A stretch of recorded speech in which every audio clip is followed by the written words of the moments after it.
तो आगे स्टार्ट कर रहे हैं हम अपना ऑपरेटिंग सिस्टम का चैप्टर।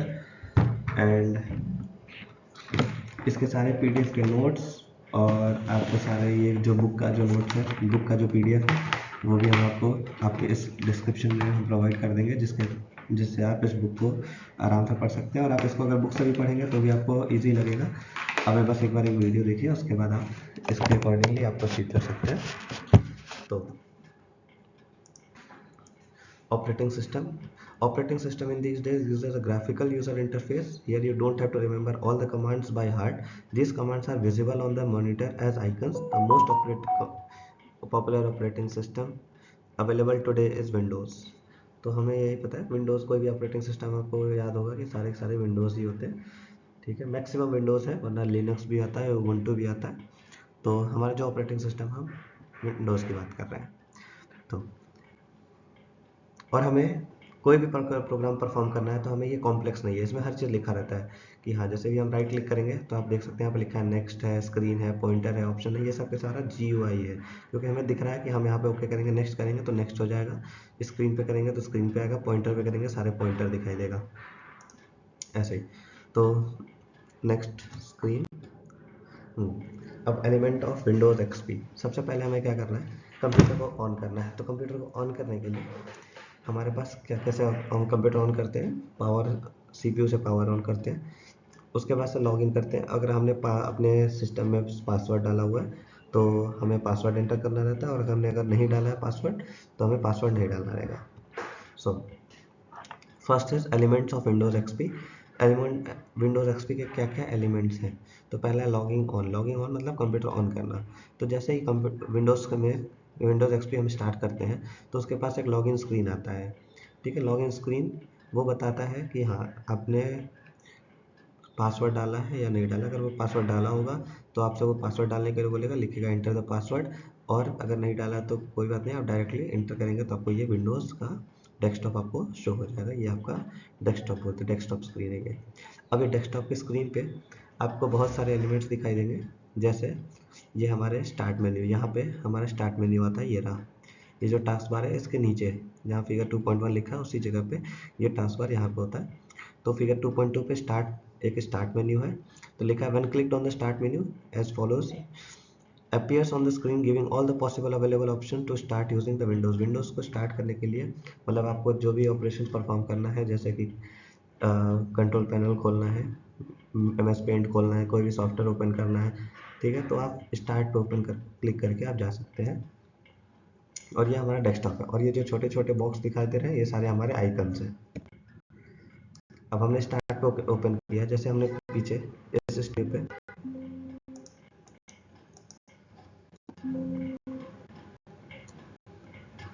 स्टार्ट मेन्यू पे हमने जैसे ओके किया, हमारे पास ये विंडोज आया, ये दिखा।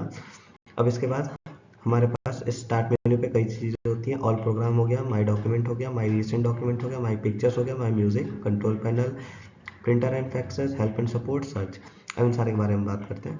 ऑल प्रोग्राम्स का मतलब है कि आपके सिस्टम में जो भी सारे प्रोग्राम्स आपने इंस्टॉल करके रखा है, जैसे MS वर्ड हो गया, कोई गेम हो गया, या फिर आपने पेंट यूज़ करना है, या फिर विंडोज़ को प्लेयर यूज़ करना है, इंटरनेट एक्सप्लोरर यूज़ करना है, मोज़िला फायरफॉक्स यूज़ करना है, इंटरनेट को चलाने के लिए गूगल क्रोम यूज़ करना है, वो आपका ऑल प्रोग्राम्स में दिख जाएगा। माई डॉक्यूमेंट्स में आपके पास सारे जितने भी डॉक्यूमेंट्स हैं, जैसे जो PDF फाइल में कोई चीज़ है या फिर डॉक्यूमेंट में सेव्ड है, वो आपको माई डॉक्यूमेंट्स में दिखेगा। माई रिसेंट डॉक्यूमेंट्स में आपने जो हाल ही फिलहाल में जो भी डॉक्यूमेंट ओपन किए होंगे वो माई रिसेंट डॉक्यूमेंट्स में ओपन होगा। माई पिक्चर्स में आपके सारे स्टोर्ड पिक्चर्स दिखाई देगा। माई म्यूज़िक में आपके सारे म्यूज़िक जो आपके सिस्टम में सारे म्यूज़िक्स हैं वो यूज़ दिखाई देगा। कंट्रोल पैनल में आप अपने सिस्टम की सारी सेटिंग्स चेंज कर सकते हैं। ठीक है, आप अपने कंप्यूटर के हार्डवेयर के साथ चेंजिंग कर सकते हैं। कंप्यूटर के हार्डवेयर से रिलेटेड जो चीज़ें हैं वो चेंज कर सकते हैं, जैसे कि स्क्रीन की ब्राइटनेस हो गया, माइक्रोफोन की आवाज़ हो गई, कोई नया डिवाइस ऐड करना है, आपको ब्लूटूथ यूज़ करना है, वो सारा आप कंट्रोल पैनल से कर सकते हैं। प्रिंटर्स एंड फैक्सेस में आपके सिस्टम में जो भी प्रिंटर या फैक्स वैसे तो आजकल नहीं यूज़ होता, लेकिन प्रिंटर्स, क्योंकि ये विंडोज़ एक्सपी बहुत पुराना ऑपरेटिंग सिस्टम है, तो उस टाइम पे फैक्स भी यूज़ होता था। तो फैक्सेस में अगर कोई आपके सिस्टम में फैक्स एडेड है तो वो आपको उसको शो करेगा आपके प्रिंटर्स एंड फैक्सेस में। हेल्प एंड सपोर्ट में अगर आपको कोई भी चीज़ नहीं समझ में आ रही है, आप उसको हेल्प मतलब चाहते हैं कि हम कैसे इसको ये टास्क कैसे हम परफॉर्म करें, तो ये हम हेल्प एंड सपोर्ट में यूज़ कर सकते, क्लिक करके देख सकते हैं। अब सर्च में जा सकते हैं, अगर हमें नहीं पता ठीक है हमने कहाँ पे हमारा एम एस पेंट कहाँ पे है, हमारा एडोब रीडर कहाँ पे है, या फिर हमारा विंडो माइक्रोसॉफ्ट वर्ड कहाँ पे है, ठीक है। तो हम यहाँ सर्च वाले ऑप्शन पे जा करके सर्च पे जा करके अपना वो फाइल नेम सर्च कर सकते हैं और फिर वो हमें शो करेगा।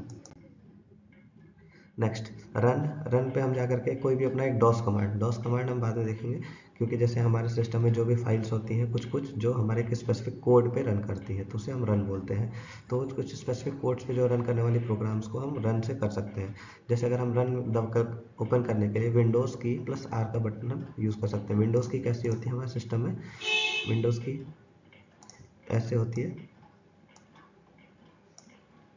जो ये विंडोज़ प्लस आर, ये अगर हम एक साथ दबाएंगे अपने सिस्टम में तो विंडोज़ ये रन ओपन हो जाएगा। और अगर हम इसमें CMD लिखेंगे तो ये हमारा कमांड प्रॉम्प्ट ओपन हो जाएगा, ठीक है। तो ये है हमारा रन प्रोग्राम के लिए। रन के लिए विंडोज़ की प्लस आर दबाएंगे तो कमांड और CMD लिखेंगे उसमें तो हमारा कमांड प्रॉम्प्ट यूज़ हो जाएगा। लॉग ऑफ करने के लिए अगर हमारे सिस्टम पे एक से ज़्यादा लोग हैं और हमें एक आदमी को यूज़ कर, जैसे एक से ज़्यादा लोग यूज़ करते हैं तो मान लीजिए एक पे एक सिस्टम है उस पर 10 बच्चे यूज़ करते हैं, तो सबका अपना अपना यूज़र डेटा है, तो सारे जो भी डॉक्यूमेंट्स हैं वो हर एक यूज़र का उसी यूज़र के पास दिखाई देगा। अगर हमारे उसके बाद अगर वो लड़का जा करके दूसरे यूज़र के पास जाना चाहता है, दूसरा यूज़र यूज़ करना चाहता है, तो उसे अपना लॉग ऑफ करना पड़ेगा। फिर दूसरा यूज़र आएगा, वो अपना लॉगिन करेगा, वो अपना अगर पासवर्ड डाला होगा तो पासवर्ड ओपन होगा, नहीं तो नहीं। टर्न ऑफ कंप्यूटर मतलब कि अगर आपको अपना सिस्टम बंद करना है तो आप टर्न ऑफ कंप्यूटर यूज़ कर सकते हैं। टास्क बार। टास्क बार जो विंडोज़ का सबसे जो बॉटम मोस्ट पार्ट होता है उसको बोलते हैं टास्क बार। तो when you start a computer system then start and task bar appears on the bottom of the screen and by default remains visible when Windows is running. जब तक आपका system open होगा तब तक ये run होगा, ठीक है। अगर हम आपको दिखाएंगे तो हमारे टास्क बार देखिए, आप ये देख सकते हैं कि ये हमारा टास्क बार है। ये जो नीचे जो है ये हमारा टास्क बार है। So when our program is run और विंडोज़ इज़ ओपन, कोई भी अगर विंडो ओपन है, ठीक है, तो वो हमारा नीचे टास्क बार में दिखाता है। जैसे हमारे में विंडोज़ क्रोम ओपन है, हमारे में व्हाट्सएप ओपन है, हमारा ये एडोब रीडर ओपन है और पावर पॉइंट प्रेजेंटेशन ओपन है, ठीक है। तो ये सारी चीज़ें जो भी ओपन है वो हमारा यहाँ नीचे दिखाता है कि हमारे ये चीज़ें ओपन है, ठीक है। और अगर हमारे पे ओपन नहीं है तो फिर वो नहीं दिखाएगा, बस उस पर हम ओके कर सकते हैं, ठीक है। तो ये हमारे टास्क बार का काम है। अब स्टार्ट प्रोग्राम, किसी भी प्रोग्राम को स्टार्ट करने के लिए क्या करना है, किसी भी स्टार्ट प्रोग्राम करने के लिए पहले तो स्टार्ट बटन पे जाना है। स्टार्ट प्रोग्राम के करने के बाद हमारे पास ऑल प्रोग्राम्स का ऑप्शन आएगा। ऑल प्रोग्राम्स का ऑप्शन आएगा तो हम उस पर ओके करेंगे। फिर उसके बाद हम जाएंगे एक्सेसरीज़ पे। एक्सेसरीज़ पे गए, उसके बाद हमारे पास मान लीजिए हमें पेंट ओपन करना है तो एक्सेसरीज़ में आप जाएंगे, फिर पेंट ओपन करिए, पेंट ओपन हो जाएगा। फिर अब उसको क्रॉस करना है, बंद करना है, तो बंद करने के लिए हमारे टॉप मोस्ट पे 3 बटन्स होते हैं। एक होता है मिनिमाइज, एक होता है मैक्सिमाइज, एक होता है क्लोज। जैसे ये हमारे लास्ट में 3 बटन होते हैं। ये एक होता है, ये होता है मिनिमाइज, ये होता है मैक्सिमाइज, ठीक है, और ये होता है क्लोज। ये रेड कलर में बना होता है टिपिकली, ये जो होगा ये रेड कलर में होगा, ठीक है। अब तो स्टार्ट प्रोग्राम करने के लिए, क्विट प्रोग्राम करने के लिए हमें ये रेड वाले बटन पे ओके करना रहेगा, तो ये हमारा बंद हो जाएगा। अब हमें हेल्प चाहिए, अगर मान लीजिए हमें पेंट में यूज़ करने नहीं आता, हमने पेंट ओपन कर दिया, तो फिर हमें यूज़ कैसे करना है पेंट को, ठीक है। तो हम लोग स्टार्ट बटन पे क्लिक ऑन स्टार्ट बटन पे जाएंगे, फिर हेल्प एंड ट्यूटोरियल हमने बताया आपको कि हेल्प एंड ट्यूटोरियल पे ओके करेंगे तो आ जाएगा। या फिर आप किसी में डायरेक्टली अगर F1 दबाते हैं तो F1 भी एक शॉर्टकट की है ना, हेल्प एंड सपोर्ट के लिए F1 की, ठीक है, F1 की। चलिए हाँ, अब अगर हमने हेल्प के लिए F1 दबा दिया है या फिर स्टार्ट मेन्यू पे जाकर के हेल्प एंड सपोर्ट पे ओके कर दिया, तो हमारे पास ये विंडोज़ ओपन होगा हेल्प एंड सपोर्ट सेंटर का। हेल्प एंड सपोर्ट हमने आपको बोला था ना 3 बटन है, तो देखिए ये मिनिमाइज़ है, ये मैक्सिमाइज़ है, ये क्लोज बटन है, ठीक है। अब हमें कोई भी टॉपिक सर्च करना है कि हमें नहीं समझ में आ रहा, तो हम सर्च पे जाएंगे और हमें अपना टॉपिक लिख देंगे कि हाँ भाई हमें क्या हेल्प हमें कौन सा टॉपिक हेल्प चाहिए, कि हमें कैसे ड्रॉ करना है, कैसे स्क्वायर बनाना है, या फिर क्या करना है, तो आप वहाँ पे देख सकते हैं, ठीक है। अगर कोई आपको ऐसे टॉपिक वाइज चाहिए कि हाँ भाई हमें ये टॉपिक पे जानना है, तो आप एक जो है click on a topic on task to know how more about how to get the job done और type in a search word to locate the help on a specific topic. ठीक है, तो अगर आप यहाँ पे किसी टॉपिक पे जानना चाहते हैं तो टॉपिक का वो नाम डालिए, फिर आप यहाँ एरो की पे ओके करिए, आपका सारा नया टॉपिक आ जाएगा। इंडेक्स टैब पे आप ओके करेंगे, यहाँ पे जो इंडेक्स टैब है तो इंडेक्स में आप दिखाएगा कि सारे के सारे जो भी टॉपिक्स हैं वो आपको यहाँ पे लिस्ट करके दिखा देगा इन अल्फ़ाबेटिकल ऑर्डर। ठीक है, तो आप आराम से उसको सर्च कर सकते हैं।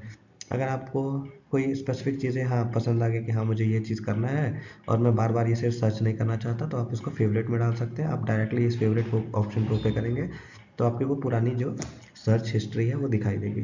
ठीक है, कि हमने ये फेवरेट करके रखा है। अब आपने उसको फेवरेट नहीं किया, लेकिन हाँ आपको याद है हमने पिछली बार मैंने इसी चीज़ को सर्च किया था, तो आप हिस्ट्री पे ऑप्शन पे जा सकते हैं। हिस्ट्री ऑप्शन पे जा करके आप उस पर डायरेक्टली ओपन कर सकते हैं। यहाँ जो आपने पुराना हिस्ट्री जो सर्च किया था वो आपको हिस्ट्री में सर्च कर देगा। ठीक है, अब सपोर्ट पे जाएंगे, अगर आपको इसमें भी नहीं कोई शो हो रहा है तो आप इसको ऑनलाइन जा करके आप बातें कर सकते हैं, आप ऑनलाइन देख सकते हैं, किसी से पूछ सकते हैं, क्योंकि ऑनलाइन बहुत सारे लोग अवेलेबल होते हैं आपको ये चीज़ बताने के लिए। अब आपको अपने सिस्टम पे आपको अपना फाइल या फिर फोल्डर आपको नहीं पता आपने कहाँ सेव किया हुआ है और आपको ढूंढना है। ठीक है, तो आप कैसे सर्च कर सकते हैं, तो अपने सबसे पहले स्टार्ट बटन पे जाइए। स्टार्ट बटन पे जाने के बाद आप ओके करिए, स्टार्ट पे जाएंगे तो उसके बाद आपको सर्च ऑप्शन दिखेगा। सर्च ऑप्शन पे जाने के बाद आपको ये विंडो दिखाई देगा जो आपके लेफ्ट साइड में ओपन हो जाएगा। विंडो में लेफ्ट साइड में ओपन होने के बाद आप यहाँ पे एक नाम अपना सर्च कर दीजिए कि जो भी आपके फ़ोल्डर का नाम है या फिर फाइल का नाम है, आप जो थोड़ा बहुत याद है। मान लीजिए आपका फ़ोल्डर का नाम है, मान लीजिए आपका फ़ोल्डर का नाम है ASTSHUK।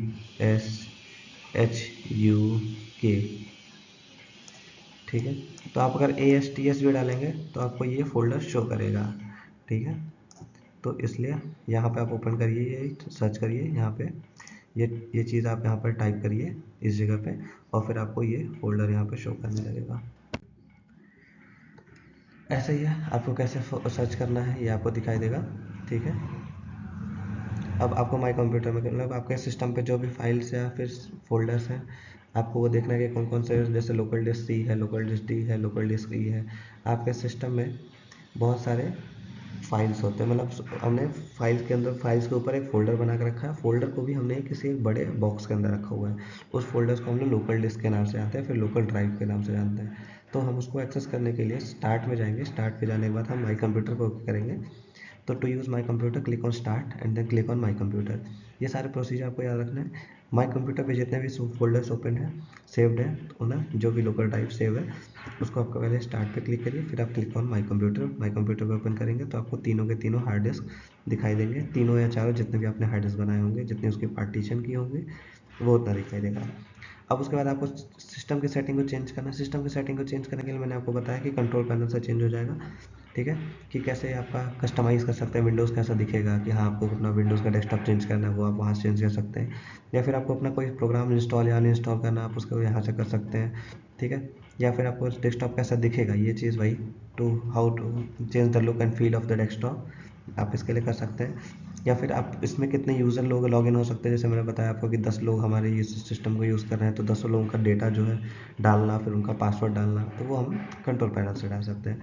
तो हम लोग सबसे पहले क्लिक करेंगे स्टार्ट पे, फिर करेंगे कंट्रोल पैनल पे। अब कंट्रोल पैनल पे जाने के बाद हमारे सामने बहुत सारे ऑप्शन हैं। अब हमें जो चीज़ करनी है, हमारे पास आइकन्स मौजूद है। आइकन्स से हमें पता चल जाता है हमें कि क्या करना है। वो आइकन्स खुद लिखा होता है, जैसे आपको यूज़र पे जाना है तो आप यूज़र्स पे ओके कर दीजिए, अगर आपको साउंड सिस्टम चेंज करना है तो साउंड पे ओके कर लीजिए, या फिर आपको हार्डवेयर पे कोई चेंजेस करना है तो आप कंट्रोल पैनल पे जाके हार्डवेयर पे ओके कर लीजिए। ठीक है, नेक्स्ट। अब हमने बताया आपको कि माई कंप्यूटर पे जाने के बाद आपको आपके सिस्टम में बहुत सारे बड़े बड़े फोल्डर्स होते हैं, जिनके अंदर और भी छोटे फोल्डर्स होते हैं, आप इनको ऑर्गेनाइज करते हैं। जैसे कि हाँ आपने इस साल आप 2024 में आप गए ABCDE जगह पे। ठीक है, 2023 में भी गए ABCD जगह पे, 4 जगह पे आप गए। 2024 में 3 जगह गए, 2022 में 10 जगह गए। तो आपको हर जगह दिखाना है, आपको सेव करके रखना है एक ऑर्डर्ड मैनर में। तो आप कैसे कर सकते हैं, आप अगर ऐसे रखेंगे तो आपको समझ में नहीं, तो इसलिए आप सबसे पहले एक ईयर का बनाएंगे कि 2022 का, 2023 का, 2024 का। और फिर 2023 में आप डालेंगे कि हाँ हमने 4 जगह गए ABCD। और फिर ABCD के अंदर भी आप जाएंगे ए के अंदर, फिर आप डालेंगे एक फ़ोल्डर बनाएंगे इमेज का, एक फ़ोल्डर बनाएंगे वीडियोज़ का। अब इमेज वाले फ़ोल्डर में आप जा करके इमेजेस सारे सेव करेंगे उस जगह की, वीडियोज़ वाले फोल्डर में जाकर आप वीडियो सेव करेंगे, ताकि आपको अगर कोई भी चीज़ एक्सेस करनी हो तो आप आसानी से एक्सेस कर सकते हैं। तो ऐसे ही हम लोग सबसे पहले हमने अंदर कंटेंट रखा है, उसके पहले हमने इमेज और वीडियो रखा है। इमेज वीडियो के अंदर हमने उस जगह का नाम रखा हुआ है, उसके और पहले हमारा आएंगे तो ईयर का नाम रखा हुआ है, और ईयर के पहले हमारा आ गया है ये लोकल डिस्क। तो लोकल डिस्क पे आ जाएंगे, फिर उसके बाद आपको ईयर आएगा, ईयर आने के बाद आपका फिर आएगा कि आपने कौन कौन से जगह गए हैं, फिर आप उस जगहों के बाद आप उसके इमेजेस और वीडियोस दो अलग अलग आएंगे, फिर उसके बाद आप अपने इमेजेस को कर सकते हैं। इसको कहते हैं ऑर्गेनाइजिंग डेटा, ठीक है। अब उसको ऐसे ऑर्गेनाइज करने के बाद आप इनको local disk C D E में रख सकते हैं, पर वैसे माइक्रोसॉफ्ट ये लोकल डिस्क डी और लोकल डिस्क ई में ही रखना प्रेफर करते हैं, क्योंकि लोकल डिस्क जो सी है वो सिस्टम को डिफाइंड होता है। अगर आपका सिस्टम अगर फॉर्मेट भी हो जाए, अगर आपके सिस्टम में कोई फॉल्ट आता है तो लोकल डिस्क सी आपको पूरा इरेज करना पड़ता है। तो इसलिए कहा वो बताया जाता है कि आप कभी भी कोई भी चीज़ है अपना डेस्कटॉप पे मत सेव करिए, क्योंकि अगर आप डेस्कटॉप पे सेव करेंगे तो लोकल डिस्क सी जो है फॉर्मेट हो जाएगा, और सी फॉर्मेट होगा तो आपके डेस्कटॉप पे जो भी चीज़ें हैं वो सारी की सारी डिलीट हो जाएंगी। तो हम सबसे पहले यही चीज़ रखते हैं, जो भी अपना इंपॉर्टेंट डेटा है वो आप लोकल डिस्क डी या फिर लोकल डिस्क ई में रखें, ना कि डेस्कटॉप पे, क्योंकि अगर आप डेस्कटॉप पे भी रखते हैं तो वो लोकल डिस्क सी के अंदर ही आता है। तो बेटर प्रैक्टिस है, गुड प्रैक्टिस है, आप लोकल डिस्क डी या फिर लोकल डिस्क ई में रखें। और फिर अगर आपने आपके सिस्टम में सी डी ड्राइव है तो आपको ये भी यहाँ पे दिखाई देगा। अगर आपके सिस्टम में आपके सीपीयू में फ्लॉपी डिस्क रखने की भी जगह है तो यहाँ दिखा देगा। अगर आपने सी डी डाला तो यहाँ पे दिखा देगा कि उस सी डी में कंटेंट क्या है। अगर आपने फ्लॉपी डाला, फ्लॉपी डिस्क जो भी एक एक्सटर्नल स्टोरेज डिवाइस है, तो आप उसमें डाल सकते हैं। वैसे तो आज यूज़ नहीं होता, पर ये भी हमारे अंदर शो होता है। अगर आपका कंप्यूटर नेटवर्क से वो है कनेक्टेड है कि एक से ज़्यादा कम नेट, जैसे आप साइबर कैफ़े में देखिए तो एक से ज़्यादा सिस्टम कनेक्टेड होते हैं एक दूसरे से, तो यहाँ पे ये कनेक्टेड नेटवर्क का डेटा शो करता है कि हाँ आपके बगल वाला जो डेटा है, आपने मान लीजिए 10 कनेक्टेड है और उसमें एक ही प्रिंटर है, तो आप यहाँ शेयर डॉक्यूमेंट पे आप ओके कर दीजिए और यहाँ पे अपना डेटा डाल दीजिए, और उसके बाद आप अपने दूसरे सिस्टम पे जा करके जिससे आपका प्रिंटर अटैच्ड है उस वाले सिस्टम में आप जाकर के ओपन करेंगे इसी फोल्डर को, तो आपको ये डेटा दिखाई देगा और फिर आप वहाँ से प्रिंट कर सकते हैं। तो इसीलिए एक ही सिस्टम, एक ही प्रिंटर से आपका सारा सारा डेटा एक्सेस हो सकता है। तो ये हो गया हमारा माई कंप्यूटर में मैंने आपको बताया। फिर ये फाइल मैनेजमेंट मैंने आपको बताया कैसे फाइल मैनेज करते हैं। अब उसके बाद से कैसे आप स्टोर करते हैं, आप इसको ऑर्गेनाइज कैसे करते हैं, इसी को फाइल मैनेजमेंट बोलते हैं। अब उसके बाद फाइल मैनेजमेंट में आप उस फोल्डर का, जैसे मान लीजिए आपने आपके फोल्डर में जो भी फोटोज या डेटा है वो स्टोर होता है डेट के नाम से, पर आपको डेट के नाम से नहीं चाहिए, आपको उसके नाम से चाहिए। जैसे आप गए कहीं दिल्ली गए घूमने के लिए, तो अगर आप दिल्ली जा रहे हैं तो आपको उसका नाम देना कि हाँ भाई मुझे यहाँ मैं दिल्ली गया हूँ यहाँ पे, तो वहाँ पे आप फोटो का नाम दिल्ली रखना है आपको। तो उसको कहते हैं रीनेमिंग अ फाइल। अगर आपने गलती से उसको किसी दूसरे फोल्डर में डाल दिया है तो आप उसको फोल्डर को वहाँ से हटा करके आप दूसरे फोल्डर में डालना चाहते हैं, उसे कहते हैं cutting a file, cut a file and then paste the file. तो आप एक जगह से हटा रहे हैं, हटाना मतलब कि कट करना, और दूसरी जगह पे लगा रख रहे हैं मतलब उसे पेस्ट कर रहे हैं, तो उसे बोलते हैं कट एंड पेस्ट। पर अगर आप चाहते हैं कि वो फोल्डर वो फोटो वहाँ पे भी रहे और वो दूसरी जगह भी रहे, तो उसे कहते हैं कॉपिंग अ फाइल। तो आप वहाँ पे उसकी कॉपी बना रहे हैं तो उसे कॉपी किया और उसके बाद आप दूसरे डेस्टिनेशन पे आप जाकर के उसको पेस्ट कर रहे हैं, उसे बोलते हैं पेस्टिंग फाइल। तो इसे बोलते हैं कट, कॉपी एंड पेस्ट, ये तीन चीज़ें हो गई। और फिर मूव, मूव मतलब भाई मूव कर रहे हैं मतलब कि एक जगह से हटा रहे हैं, उसे कट में ही आता है। तो इसलिए कॉपी, कट या मूव एक चीज़ है। रीनेम मतलब नेम चेंज करना। Searching for files and folder, वो मैंने आपको बता दिया कि आपको कैसे आपको अपने फोल्डर का डेटा का, आपके अपने फोल्डर के नेम का एक पार्शियल नेम भी अगर आपको पता है तो आप उसको एक्सेस कर सकते हैं। तो ये रहा स्टार्टिंग मैंने बताया था आपको कि माई म्यूज़िक, आपके सिस्टम में जो म्यूज़िक है वो यहाँ से आप एक्सेस कर सकते हैं। आपके सिस्टम में जो वीडियोज़ है वो आप यहाँ से एक्सेस कर सकते हैं। पिक्चर्स जो है वो यहाँ से एक्सेस कर सकते हैं, ठीक है। और ये इसने एक्स्ट्रा बनाया हुआ है फोल्डर्स।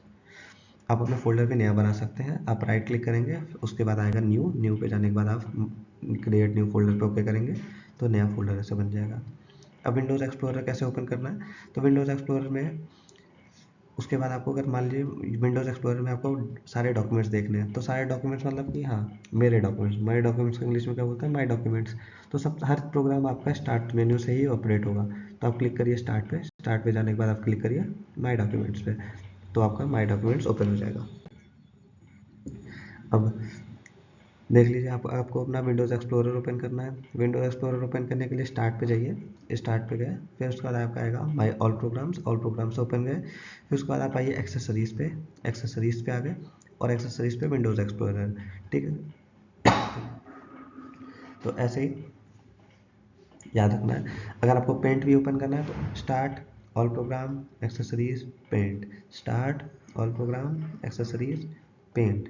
या फिर कोई आपको सॉफ्टवेयर ओपन करना है, स्टार्ट, ऑल प्रोग्राम, उस सॉफ्टवेयर का नाम, ठीक है। जैसे माइक्रोसॉफ्ट ऑफिस खोलना है, start, all program, Microsoft office, ये आपका स्टेप होना चाहिए, ठीक है। अब कैसे आपको कॉपी करना है, कैसे पेस्ट करना है, ये आपको बता रहा हूँ। तो आप कोई भी माई डॉक्यूमेंट्स में गए, आप माई डॉक्यूमेंट्स में जाने के बाद आपने पहले फोल्डर सेलेक्ट किया। मान लीजिए आपको एक फ़ोल्डर सेलेक्ट करना है, तो आप एक फ़ोल्डर को सेलेक्ट किए, राइट क्लिक करेंगे तो उस पर आएगा कट, कॉपी, पेस्ट, ठीक है। 3-4 ऑप्शन आएगा, रीनेम, ठीक है, उसकी प्रॉपर्टीज़। हाँ तो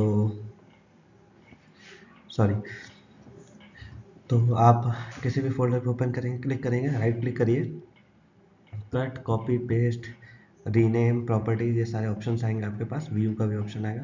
तो अगर आपको आपके ऊपर है, आपको कट करना है, कॉपी करना है, ये आपके ऊपर है। तो मान लीजिए आपको एक जगह से हटा करके दूसरी जगह पेस्ट करना है, तो आपने एक जगह एक लोकेशन लिया, सेट, ये लोकेशन 1 है और ये लोकेशन 2 है। ये फोल्डर हमारा ए है और ये फोल्डर हमारा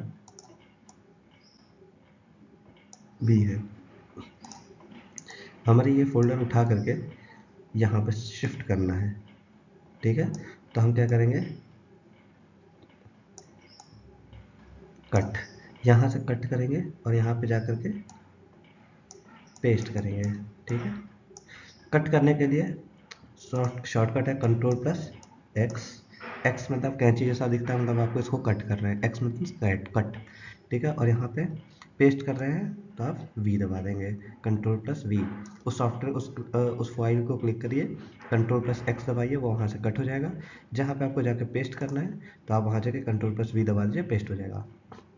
और अगर आप ये नहीं करना चाहते हैं, उस फाइल को क्लिक करिए, राइट क्लिक करिए उस फाइल पे, उस पर आप राइट क्लिक करके कट करिए, वहाँ से वो फाइल हट जाएगी। और फिर जहाँ दूसरी जगह आप जाकर उसको पेस्ट करना चाहते हैं, वहाँ जाकर राइट क्लिक करके पेस्ट पे ओपन कर दीजिए, वो पेस्ट हो जाएगा। या फिर कंट्रोल एक्स यहाँ से और वहाँ जाकर कंट्रोल वी दबा दीजिए। और कंट्रोल और वी दोनों को एक साथ दबाना है, पहले कंट्रोल दबा लीजिए, उसके बाद वी दबाइएगा, ठीक है। ऐसे करते हैं कट पेस्ट या फिर कॉपी पेस्ट। अब इसे कट पेस्ट हो गया, अब हमें कॉपी करना है कि ये फोल्डर यहाँ पे भी रहे और यहाँ पे भी रहे, ठीक है। तो हम इसको कट नहीं करेंगे, तो हम यहाँ से करेंगे इसको कॉपी, ठीक है।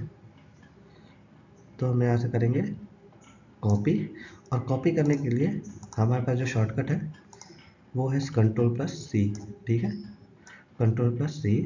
और यहाँ पे फिर वापस आकर पेस्ट करें तो सेम ही रहेगा, क्योंकि वहाँ पे पेस्ट कर रहे हैं हम, तो कंट्रोल प्लस वी, ठीक है। तो कंट्रोल प्लस डी यहाँ किया और कंट्रोल प्लस वी यहाँ किया, तो यहाँ पे भी फोल्डर रह जाएगा और यहाँ पे भी रह जाएगा। तो इसे कहते हैं कॉपी पेस्ट।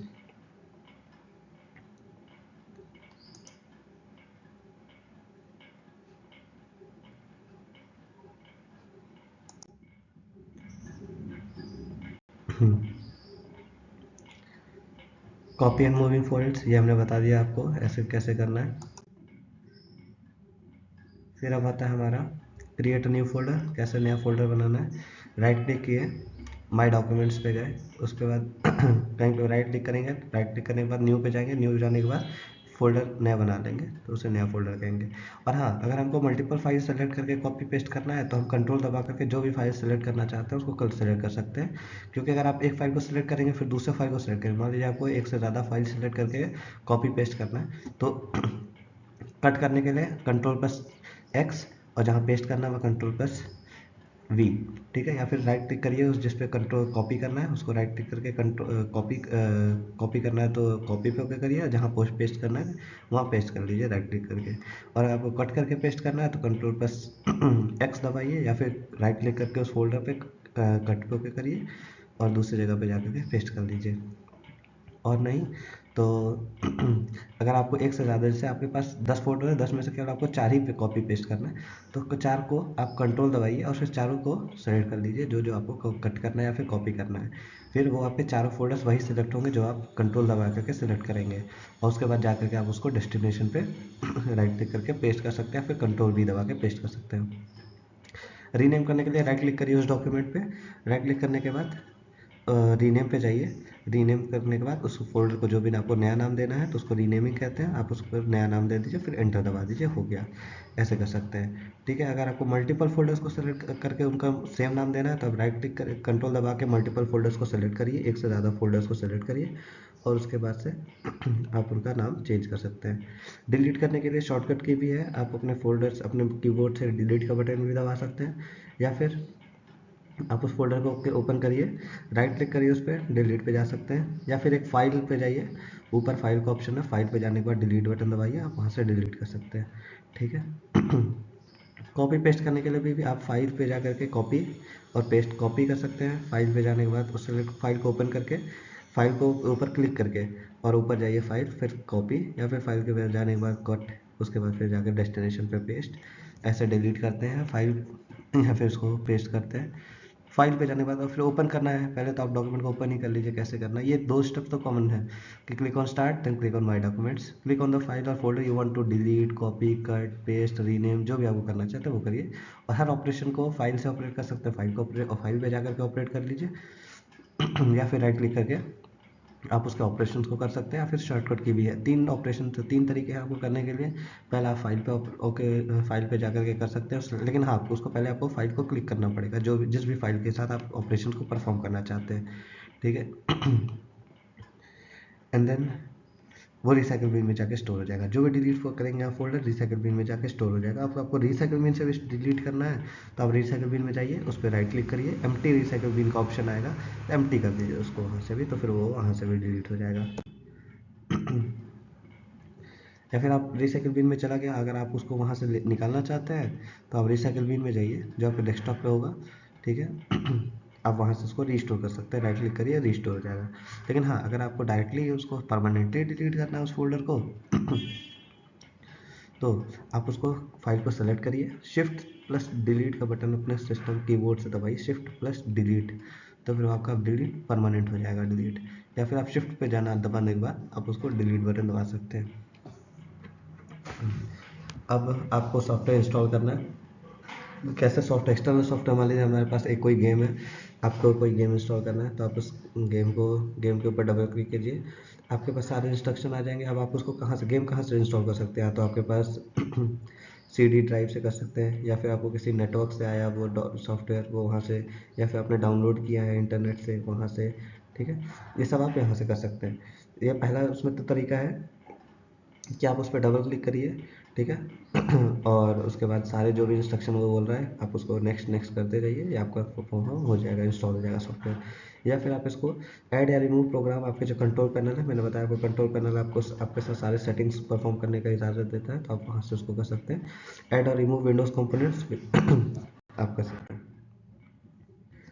अगर आपको अनइंस्टॉल करना है, हटाना है, ठीक है, तो हटाने के लिए क्लिक करिए स्टार्ट, कंट्रोल पैनल, जो भी प्रोग्राम आपको हटाना, मान लीजिए आपको ये एडोब एक्रोबैट ही हटाना है, उसके ऊपर क्लिक करिए, यहाँ तक चेंज, यहाँ तक रिमूव, आप इसको रिमूव करके करिए, आपका फ़ोन आपके पास, उसके बाद एक दो चीज़ें पूछेगा, फिर आप उसको रिमूव कर सकते हैं। फिर ऐसे अगर आपको इंस्टॉल करना है तो आप यहाँ पे ओपन हो जाएगा ऐड और रिमूव प्रोग्राम, यहाँ पे चेंज और रिमूव प्रोग्राम पे आप ओपन करना है तभी जब आपको कोई चीज़ अनइंस्टॉल करनी है। अगर आपको नया इंस्टॉल करना है तो आप ऐड न्यू प्रोग्राम पे ओपन करिए, ठीक है।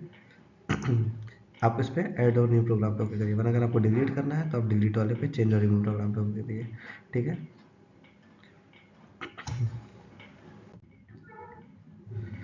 अब ऐड न्यू फीचर्स, आपके विंडोज़ पे कोई भी नया नया सिस्टम अपडेट आता रहता है कि हाँ भाई आपका सिस्टम और अच्छे तरीके से काम करे, कोई भी चीज़ पुरानी जो हो जाए, या फिर जो नया नया नए नए वायरस आते हैं तो उसके अकॉर्डिंग उससे बचने के लिए विंडोज़ भी अपना अपडेट देता रहता है, ठीक है। तो आप उसको अपडेट करने के लिए क्लिक करिए स्टार्ट पे, जाइए कंट्रोल पैनल, डबल क्लिक करिए ऐड या रिमूव प्रोग्राम पे, फिर उस पर जाइए विंडोज़ अपडेट पे। विंडोज़ अपडेट पे जाने के बाद न्यू अब न्यू विंडोज़ इंस्टॉल करने के वो सारे के सारे स्टेप्स बताते जाएगा, आपको बस नेक्स्ट नेक्स्ट नेक्स्ट नेक्स्ट करते रहना है, ठीक है।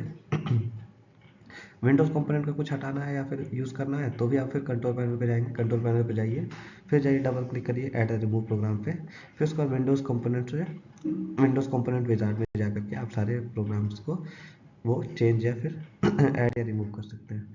हार्डवेयर को इंस्टॉल करना है, हार्डवेयर इंस्टॉल करने के लिए फिर जाइए स्टार्ट पे, कंट्रोल पैनल पे जाइए, हार्डवेयर, अगर कोई भी आपको सिस्टम से रिलेटेड सेटिंग चेंज करनी है तो आपको कंट्रोल पैनल में आपको जाके हार्डवेयर पे ही जाना पड़ेगा, ठीक है, कंट्रोल पैनल पे ही जाना पड़ेगा। फिर जाइए स्टार्ट, क्लिक करिए कंट्रोल पैनल, फिर उसके बाद आप हार्डवेयर पे जाइए, हार्डवेयर पे जाने के बाद फॉलो करिए जो भी इंस्ट्रक्शन, नेक्स्ट नेक्स्ट करते जाइए, आपको जो जो बोलेगा वो सारे इंस्ट्रक्शंस को फॉलो करिए और आपका जो हार्डवेयर है वो इंस्टॉल हो जाएगा। ठीक है, so this was all about this chapter.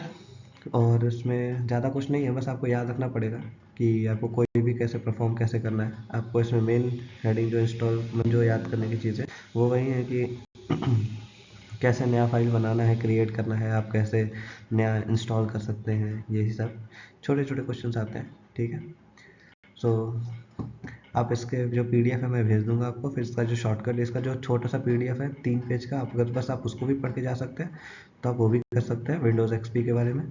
ठीक है, सो अगर आपको और भी कोई चैप्टर करना वो चाहिए या फिर और शॉर्ट में चाहिए तो भी आप इसके बारे में कमेंट कर सकते हैं। ठीक है, thank you, best of luck for the exam.